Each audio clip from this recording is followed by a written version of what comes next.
অটোক্যাডের first setting, যে setting ছাড়া আমরা কখনোই কাজ করতে পারবো না। কন্ট্রোল জি, গ্রিড লাইন ডিলিট করার জন্য ইউএন লেখে এন্টার। কি লেখে enter? UN, N, enter. Type থেকে আমরা কি সিলেক্ট করব? ইঞ্জিনিয়ারিং দিয়ে দেন। প্রিসিশন থেকে 0 ফিট 0 ইঞ্চি,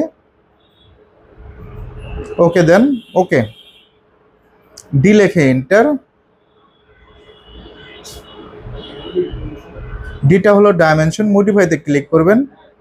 প্রাইমারি ইউনিটস, ইঞ্জিনিয়ারিং, প্রিসিশন থেকে 0 ফিট 0 ইঞ্চি। টেক্সে যাবেন। কোথায় যাবেন? টেক্সে। টেক্স থেকে টেক্স হাইটটা 6 অনলি 6 দিতে হবে। 6 দিলেই হবে, অটোমেটিকভাবে এটা ইঞ্চিতে নিয়ে নেবে।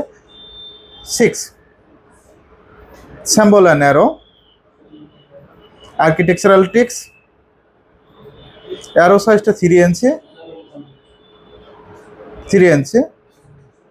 ওকে, সেট করেন, ক্লোজ। ওএস লেখে এন্টার, এন্টার, সিলেক্ট অল। ওকে, লাইনের শর্টকাট এল লেখে এন্টার। কি লেখে এন্টার? এল লেখে এন্টার। ফার্স্ট পয়েন্ট ক্লিক করো। লাইনটা স্ট্রেট করার জন্য F8 দাও।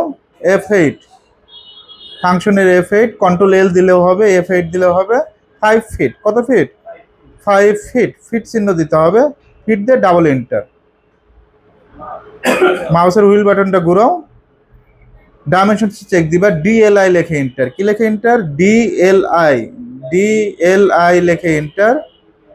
ফার্স্ট পয়েন্ট ক্লিক করো, সেকেন্ড পয়েন্ট ক্লিক করো, সেকেন্ড পয়েন্ট 5 ফিট।